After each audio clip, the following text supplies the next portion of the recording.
নমস্কার, শুভ সকাল। আর এই মুহূর্তে যদি একটু বেলা বেড়েছে, তবে আজকের কাকদ্বীপের লট নাম্বার 8 থেকে বিশেষ প্রতিবেদন এটি আপনাদেরকে কেন দেখাবো। আজকের এই জায়গা থেকে একাধিকবার সম্প্রচার করেছি গ্রামীণ কৃষি শিল্প সমাচার পেজে। আর আপনারা তো গ্রামীণ কৃষি শিল্প সমাচার পেজে বরাবরই থাকেন, বরাবরই দেখেন।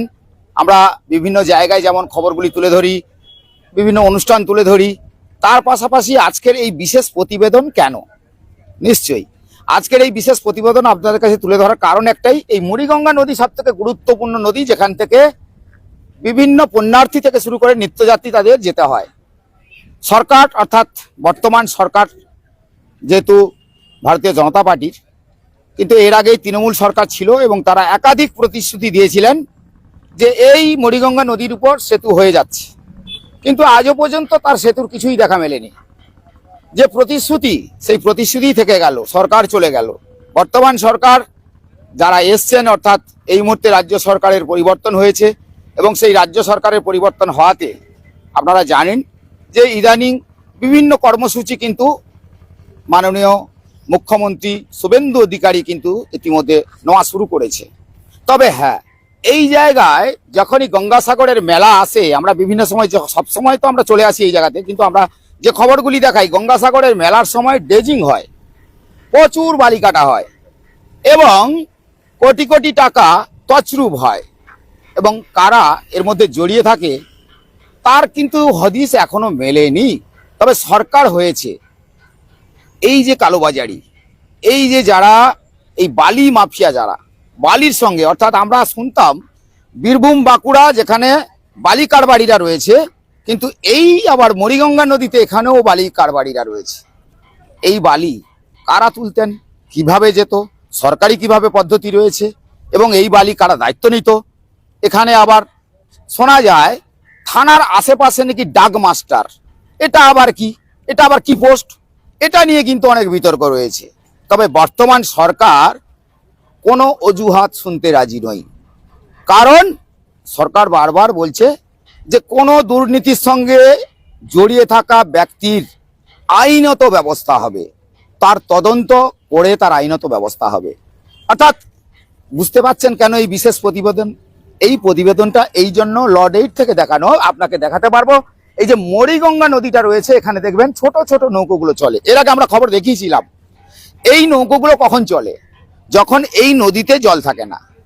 তো এই নদীতে যখন জল থাকে না, তখন এই ছোট ছোট নৌকোগুলো কিন্তু এপার থেকে ওপারে যাত্রী পরিবহন করে দেন। তো এই ক্ষেত্রে দেখা গেছে যে আজকের এই জায়গাতে কোটি কোটি টাকার দুর্নীতি, কারা জড়িয়ে রয়েছে এর মধ্যে? নিশ্চয়ই এই সরকার, অর্থাৎ রাজ্য সরকার এই মুহূর্তে যারা রয়েছে, নিশ্চয়ই এর তদন্ত হবে। তদন্ত করে তাদের আইনত ব্যবস্থা অবশ্যই নেওয়া উচিত।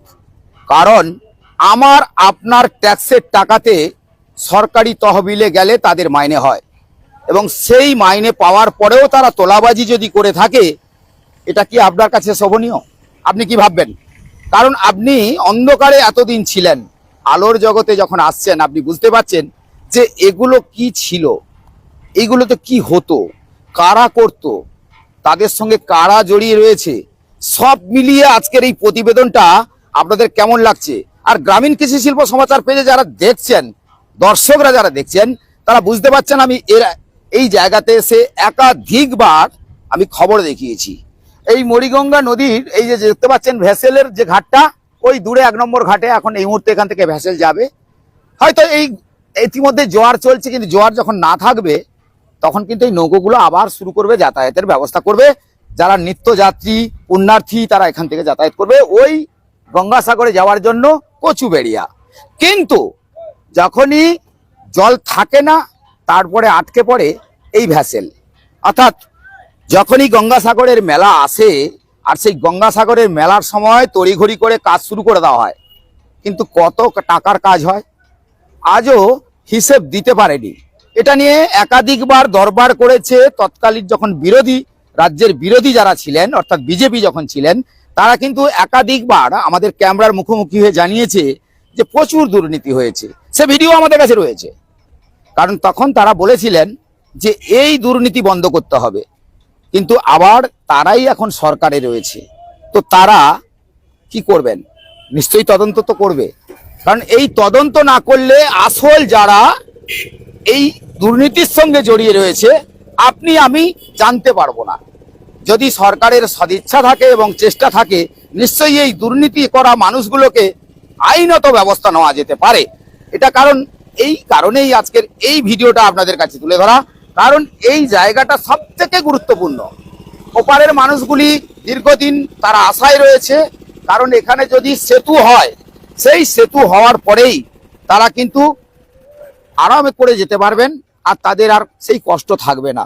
ওপারের মানুষ তাদের দীর্ঘদিনের আশা ভরসা, এবং তারা যে এই মুহূর্তে দেখতে পাচ্ছে যে সেতুই বলে কিছু নেই এখনো, শুধু ওই দেখতে পাচ্ছি মাটি আর বালি কাটা চলছে, সেতু খালি হয়েই যাচ্ছে। এই কথাগুলো শুনতে হয়, আমরা বলছি না। আমার এক দাদা পাশে রয়েছে। দাদা, আপনার এই জায়গাটা কোন জায়গা? রড নম্বর 8। লর্ড নম্বর 8। না, এই তো দীর্ঘদিন ধরে সেতু হবে আগামী যে সরকার চলে গেছে, তৃণমূল সরকার, সে তো বলে রেখেছিল সেতু হবে। সেতুর কিছু দেখতে পাচ্ছেন আপনি? না, কিছুই নেই এখানে, শুধু প্রতিশ্রুতি দিয়ে গেছে কিন্তু কাজের কিছুই হয়নি। কিন্তু এখনো মালি গাচ্ছে, মালি ভর্তি হয়ে গেছে, কোনো কাজ আর নেই। বালি যে তোলা হয়, বালি তোলায় বালি মাফিয়া আছে, তারা কারা বালি তুলছে এখনো তাদের হদিশ পাওয়া যায়নি। আচ্ছা দাদা, ডাক মাস্টার পোস্টটা কি? এটা আবার কি পোস্ট? সেটা সরকার জানে, সরকার কি করেছে, সরকার কিভাবে পদ্ধতি করেছে, কিভাবে তার ইয়ে মানে পঁচিশের কাছে তোলার একটা সহজ পদ্ধতি। তোলার একটা সহজ পদ্ধতি করেছে। আপনার বাড়ি এখানে? হ্যাঁ। কি নাম আপনার? আমার নাম পঙ্কু দাস, কালিন্দী রামকৃষ্ণ অঞ্চল অন্তর্গত। অর্থাৎ বুঝতেই পারছেন যে তোলার সহজ পদ্ধতি কিন্তু বেশ বিভিন্ন রকম কায়দা রয়েছে, এবং সেই কায়দাগুলো কিন্তু এই জায়গায় খাটানো হয়। অর্থাৎ যদি বলি যে এই প্রতিবেদনে কেন আপনাদেরকে দেখাচ্ছি, এই প্রতিবেদনটা এই কারণেই, আমি প্রথমেই বলেছি যে এই জায়গাটা সব থেকে গুরুত্বপূর্ণ জায়গা। এখান থেকে দেখবেন আপনি শুধু যে গঙ্গাসাগরে যায় তেমনটা নয়, এখান থেকে আবার ঘোড়ামারা একটা বিচ্ছিন্ন দ্বীপ রয়েছে, সেখানেও কিন্তু প্রচুর মানুষজন যায়। অর্থাৎ এই ঘাট থেকে যে পণ্য পরিবহন, অর্থাৎ এই যে পণ্য যে এধার থেকে ওপারে যায়, ওপার থেকে আবার এপারে আসে, তাহলে এই গুরুত্বপূর্ণ জায়গাটায় কালোবাজারি হবে, এটা কি ভাবা যায় না? কিন্তু কারা এর সঙ্গে জড়িয়ে আছে? যারাই জড়িয়ে থাকুক, তবে বর্তমান সরকারের কাছে আবেদন করব, যারা এই দুর্নীতির সঙ্গে জড়িয়ে রয়েছে তাদেরকে অবিলম্বে তদন্ত করে তাদের গ্রেপ্তার করা মনে হয় আইনত উচিত। তবে যাই হোক, প্রতিবেদনটা আপনাদের কাছে কেমন লাগলো, এই গ্রামীণ কৃষি শিল্প সমাচারে আমরা কিন্তু বিভিন্ন জায়গায় বিভিন্ন সময় যখন পৌঁছে যাই আপনাদের দেখাই। এখান থেকে ভাড়া কত নেয় এখন এই মুহূর্তে দাদা জানেন? আপনি জানেন ভাড়া কত নেয় এখন? হ্যাঁ, 20 টাকা। এখন 20 টাকা ভাড়া করেছে। আগে কত ছিল দাদা? 40 টাকা ছিল, মানে ওই সরকার যখন ছিল 40 টাকা ভাড়া ছিল। এখন কত? 20 টাকা করে দিয়েছে, মানে ভাড়া কমে গেল, রাতারাতি কমে গেল। মানে তখন আবার কি সমস্যা ছিল, এখন আবার কি সমস্যা হয়ে গেল যে কমিয়ে দিল? আচ্ছা, আপনি কি নাম আপনার? শক্তি। অর্থাৎ বোঝা গেল যে রাতারাতি কমিয়ে দেওয়া হলো 20 টাকা। অর্থাৎ এই যে যাত্রী পরিষেবার জন্য যারা দীর্ঘ অপেক্ষা করে থাকেন, তাদের যখন পরিষেবা দিতে গিয়ে যে 40 টাকা ছিল সেটা কমে গিয়ে হলো 20 টাকা। আরে ভাই, 20 টাকা কেন? যখন 40 টাকা ছিল তখনও তো মানুষ পারাপার করেছে। এটাই হচ্ছে বড় প্রবলেম। কারণ এই যে কালোবাজারিটা, এটা কিন্তু কালোবাজারিটা থেকে গেছে, যে 20 টাকা এখন হয়ে গেল, দেখা যাবে আরো কমে যেতে পারে। ব্যাপারটা হচ্ছে এই জায়গায়, কারণ দুর্নীতির আগ্রা তৈরি হয়েছিল ঠিক এই জায়গাটা, আর এটাকে দমন করবে বর্তমান সরকারের যারা এই জায়গায় দায়িত্ব রয়েছেন এবং প্রশাসনিক কর্মকর্তা যারা রয়েছে। এর আগে যারা প্রশাসনিক কর্মকর্তা রয়েছে তাদেরকে তো ইতিমধ্যে রাজ্যের যিনি দায়িত্ব রয়েছেন তিনি একদম পরিষ্কার ঘোষণা করেছে, কোনো দুর্নীতির সঙ্গে আপোষ করা যাবে না, কোনো তোলাবাজি করা যাবে না, কোনো সিন্ডিকেট করা যাবে না, কোনো রকমের কোনো কিছুই করা যাবে না। কিন্তু এই যে গুরুত্বপূর্ণ জায়গাটা, যেখানে পুণ্যার্থী থেকে শুরু করে নিত্যযাত্রীরা প্রতিদিন এপার থেকে ওপারে যায়, আর এখানে বালির যে আগ্রাটা তৈরি হয়েছে, যেটা দীর্ঘদিন আমরা এর আগেও দেখিয়েছি, কিন্তু সেই সমস্যা সমাধান কবে হয় সেটাই এখন দেখার।